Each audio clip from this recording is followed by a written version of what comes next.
ನಮ್ಮ ಡೈಲಿ ಗ್ರಾಮರ್ನಲ್ಲಿ ಇವತ್ತು ನಾವು ಮೈಟ್ ಹ್ಯಾವ್ ಎಂಬ ಸಹಾಯಕ ಕ್ರಿಯಾಪದದ ಸರಿಯಾದ ಉಪಯೋಗಗಳನ್ನು ಕಲಿಯೋಣ.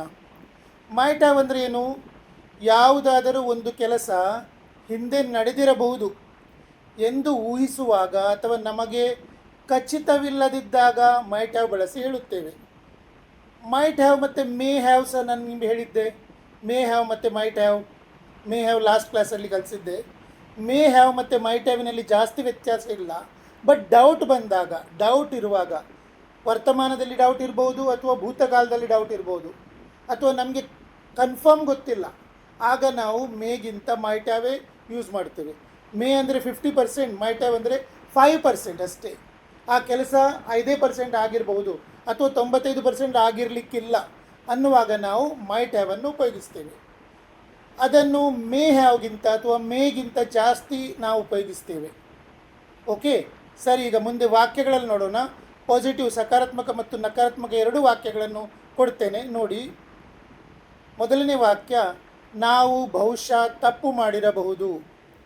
V might have made a mistake. ನಾವು ಬಹುಶಃ ತಪ್ಪು ಮಾಡಿರಬಹುದು. We might have made a mistake.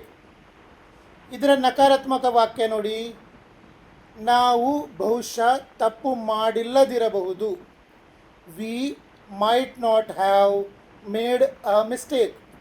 ನಾವು ಬಹುಶಃ ತಪ್ಪು ಮಾಡಿಲ್ಲದಿರಬಹುದು. We might not have made a mistake.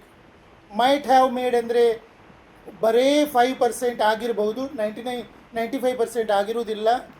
Mite not have ಅಂದರೆ 95% ಆಗಿರುವುದಿಲ್ಲ, ಬರೀ 5% ಆಗಿರ್ಬೋದು. ಅಂದರೆ ಎರಡರ ಅರ್ಥ ಒಂದೇ. ಬಟ್ ನೆಗೆಟಿವ್ ಇದ್ದಾಗ ನಿಮಗೆ ಕನ್ಫರ್ಮ್ ಉಂಟು 95% ಆಗಲಿಲ್ಲ ಅಂತ. ಪಾಸಿಟಿವ್ ವಾಕ್ಯ ಯೂಸ್ ಮಾಡಿದಾಗ ನಿಮಗೆ ಕನ್ಫರ್ಮ್ ಉಂಟು ಬರೀ 5% ಇರ್ಬೋದು ಅಂತ.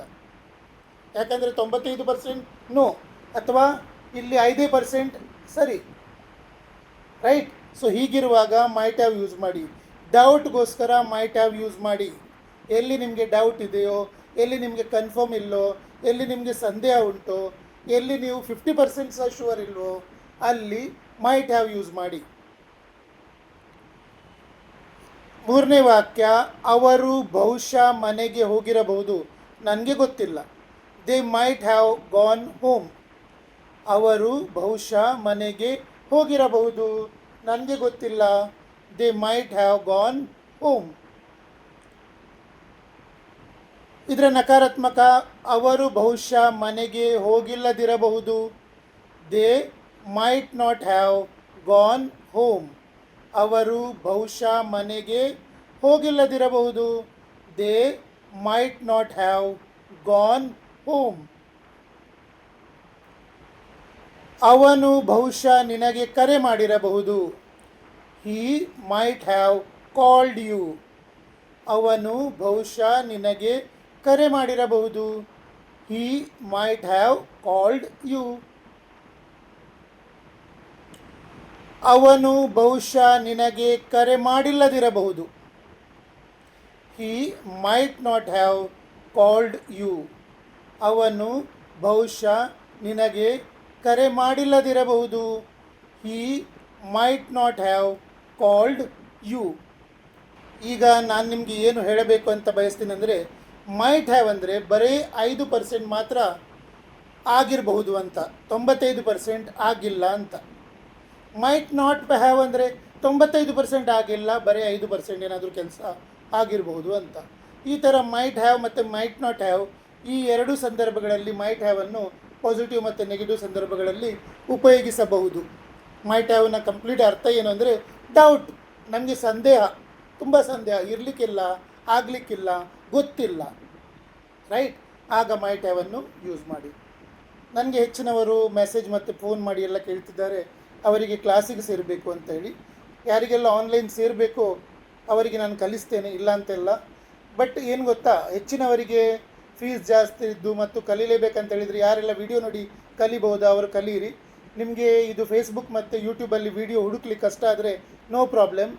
ನನಗೆ 599 ರುಪೀಸ್ ನನ್ನ ನಂಬರಿಗೆ ಸಬ್ಸ್ಕ್ರೈಬ್ ಮಾಡಿದರೆ ನಾನು ನಿಮಗೆ ಡೇ 1 ಡೇ 2, ಡೇ 3 ಹೀಗೆ ಕಂಪ್ಲೀಟ್ 3 ತಿಂಗಳ ಕೋರ್ಸನ್ನು ನಿಮ್ಮ ವಾಟ್ಸಪ್ ನಂಬರಿಗೆ ಕಳಿಸಿಕೊಡ್ತೇನೆ. Full course. ಬರೀ ನೀವು ವಿಡಿಯೋ ನೋಡಿ, ಅದರ ಕೆಳಗಡೆ ನಾನು ಇನ್ಸ್ಟ್ರಕ್ಷನ್ಸ್ ಕೊಡ್ತೇನೆ.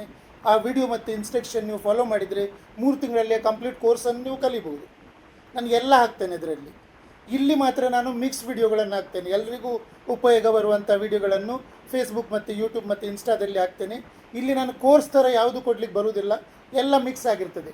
ನಿಮಗೆ ಇದನ್ನೇ ಒಂದು ಕೋರ್ಸ್ ಥರ ಬೇಕಿದ್ದರೆ, ಡೇ 1ನಿಂದ ಕಂಪ್ಲೀಟ್ ಕೋರ್ಸ್ ಥರ ಬೇಕಿದ್ದರೆ ಅದು ನಾನು ನಿಮಗೆ ನಿಮ್ಮ ವಾಟ್ಸಪ್ ನಂಬರಿಗೆ ಕಳಿಸಿಕೊಡ್ತೇನೆ. ಅದರ ಸಬ್ಸ್ಕ್ರಿಪ್ಷನ್ ಇದೆ $599. ಅದು ನೀವು ನಮಗೆ ಕಳಿಸಿಕೊಟ್ಟರೆ ನಾನು ಅದನ್ನು ಮಾಡ್ತೇನೆ.